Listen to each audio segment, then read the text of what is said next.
puerperal fever or childbed fever in those delivered babies, Semmelweis posited that washing one's hands after touching a dead body might be a wise thing.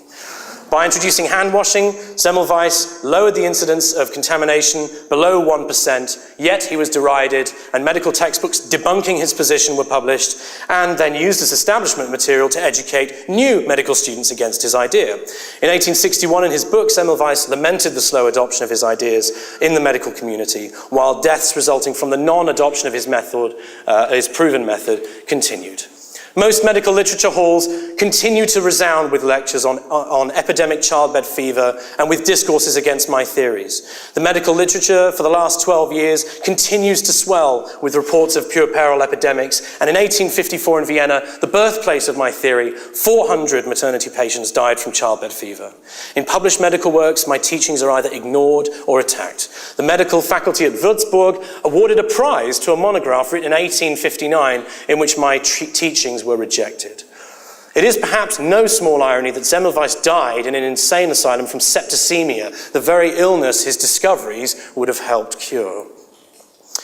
But Galileo and Armstrong are all part of a bygone era for us. Perhaps we can't relate because it's such a long time ago. Well, in the modern day, we have our own examples of this trend. This is Dr. Stanislaw Burzynski, a Polish native doctor who practices in the States. A number of years ago, he discovered that individuals with cancer had very low amounts or a complete absence of certain heretofore undiscovered peptides in their blood and in their urine. Theorizing that a reapplication of an isolated dose of these peptides might have an effect on tumors, he formed a treatment based on them and tested it. Remarkably, Burzynski's theory proved right. Among other achievements are his first cures for normally incurable childhood brainstem cancer, which traditional treatments had never successfully cured. Thus, Burzynski's patented non-toxic treatment is the first paradigm-changing cancer treatment with serious effectiveness, which is owned by a man, not a pharmaceutical company. He's a real guy. Go and look him up. It is then perhaps no small surprise, given what we saw in Armstrong, Tesla, Semmelweis, and so on, that Burzynski, instead of being funded, enabled, and celebrated, was vilified as a pea doctor, a quack, and a fraud. He was taken to the Texas Supreme Court 6 times, despite the acknowledgement in the court that the treatment was non-toxic, and even with the admission that the trials weren't even about the effectiveness of the treatment. The National Cancer Institute finally ran their own controlled trials on his treatment, watering down his recommended dosages 200 times so they wouldn't work. Just imagine if the $5 billion that were thrown annually at the cancer industry were even fractionally made available to doctors like Burzynski. In the intervening years, Burzynski is still battling to have his cancer treatment accepted. Meanwhile, one can only reflect on the untold lives cut short, slowly and violently, while the FDA and the Texas Medical Board, the guardians of the status quo, do everything they can to limit the spreading of a treatment they cannot profit from and for which only Burzynski holds the patent. American consumers spend $90 billion annually on cancer treatments. Burzynski's case is unusual in that he is still alive. Ladies and gentlemen, this leads me to conclude that we do not live in an advanced society. And with this small percentage of examples examined, what are the governing mechanisms that prohibit paradigm shifts within society, be they technological, ideological, or cultural? Having established their root causes, what is the change that needs to occur in our attitude? And how does that change in our attitude to what is important then change the social structures we're surrounded by? The goal is to expose the underlying mechanisms that govern this pattern.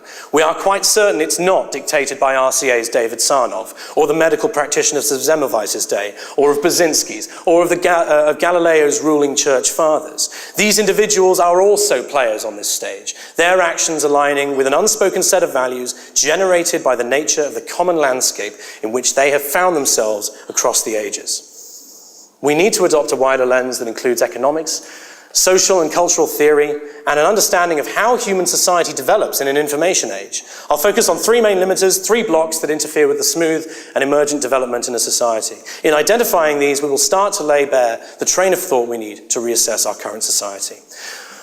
The most obvious, which relates particularly to Edwin Armstrong and Tesla, is the profit-supportive behaviors of any and all established institutions, not the particular CEOs or those who would flip the kill switch on any new advent like David Sarnoff of RCA essentially did, but the dominant market forces of the companies and institutions which they represent and which give rise to their need for their positions. As John McMurtry puts it, behind the selection and development of technology's advances over every step of its planning, design, assembly, manufacture, and displacement of past ways of life stands one commanding value decision: to maximize the difference between input and output of money demand in market investment sequences. In other words, if the technological advent, A, has the potential or even short-term negative retroaction on money output, B, it is selected against by a company, or by the market, or by a person as a matter of pure economic survival. This is true of any society based on monetary requirements to survive, and we call it competitive deselection.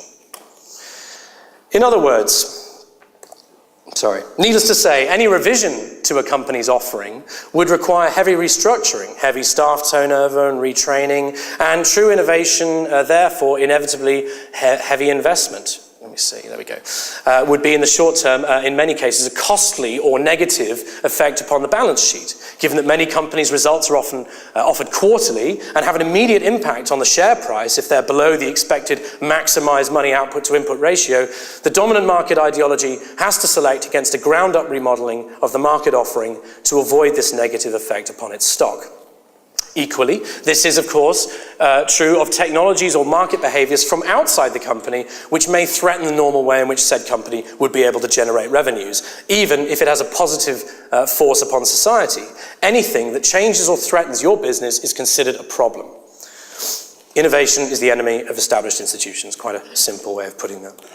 So, when digital downloads provide a more beneficial and efficient means of content distribution than prior hardware, it is opposed and criminalized. Despite the speed of ease, the size that you can consume, ease of access by anyone with a computer, savings in plastic, transportation, storage, the dominant music companies sue individuals for criminality and lobby the government for protection of their industry, judging this to be the best way to guard their profits. Thereby, they hope to scare the rest of the consumer base into sticking with what is best for the established market. Not because they're evil, it's their job. It's the survival of those employed in that market. They stick with the familiar. Even more starkly, should a solution for a problem come to the floor that would cancel the need for an existing service that hitherto only treated or rather than solved the problem in question, it is shunted to the side, often by employing the full force of law propaganda. This all too often falls into the hands of advertising. Bottled water is a quick fix with recurring profits for water companies, while desalination and purification plants that would enable an abundance of water for all humanity and all uses is considered a risk to business rather than what it actually is, a necessity for survival.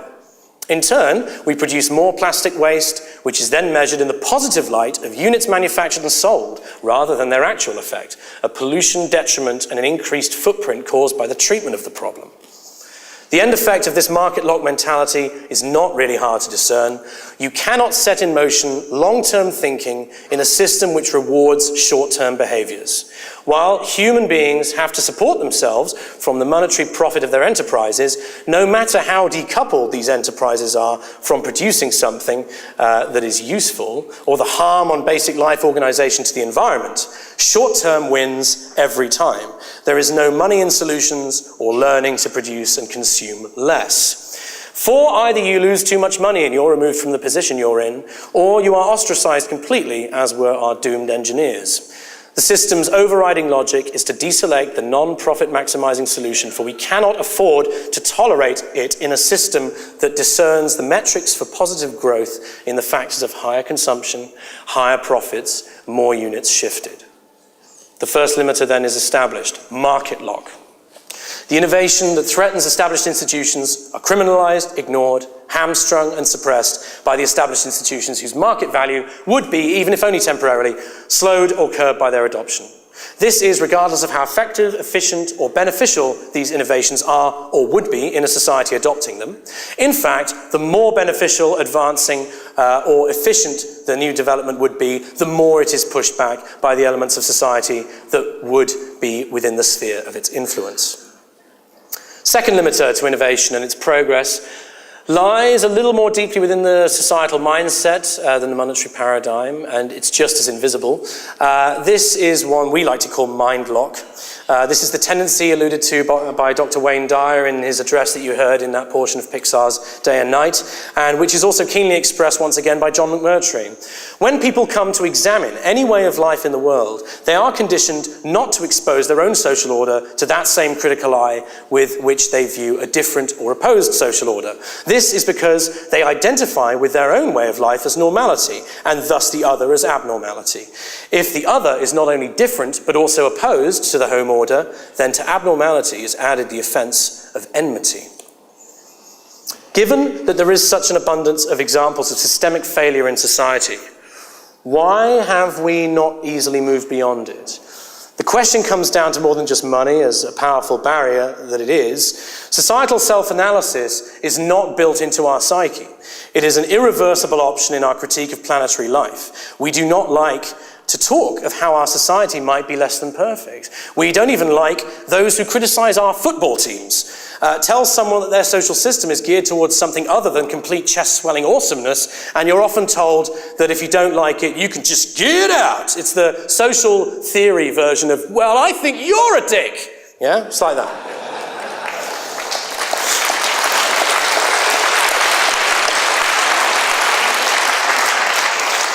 Normal is normal. Normal can't be what could be said to be necessary for scrutiny. As we look outwards from our societal perspective, we do not factor in the preconditions of convention and presuppositions which have been arbitrarily born and raised into. What is normality?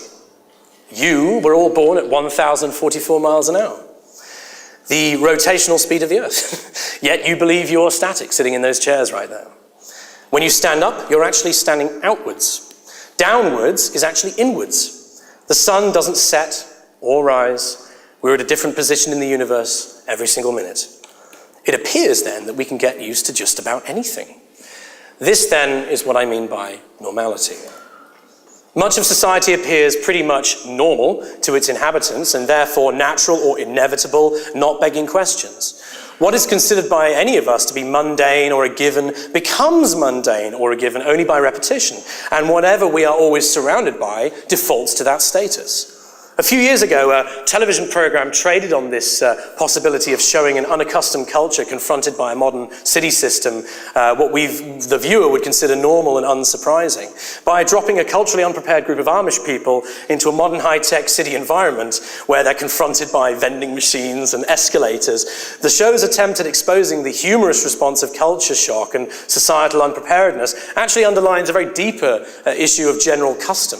The culture shock is a product of a non-initiated standpoint and becomes at once surprising and almost unbelievable. One can't imagine an unknowing fear of an escalator's basic operation.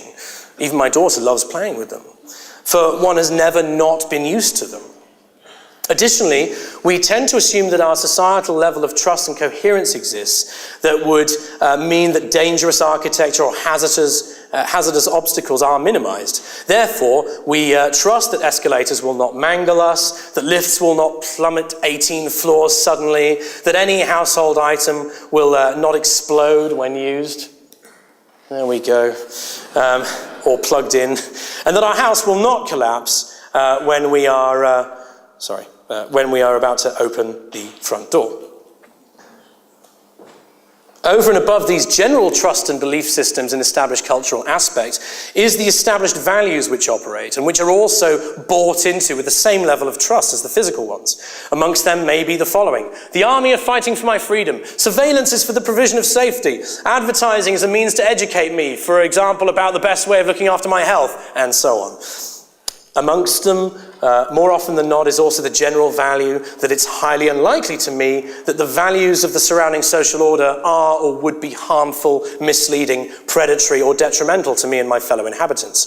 For to believe that the values are out of order would be to appear to be rather paranoid and what is tellingly called antisocial.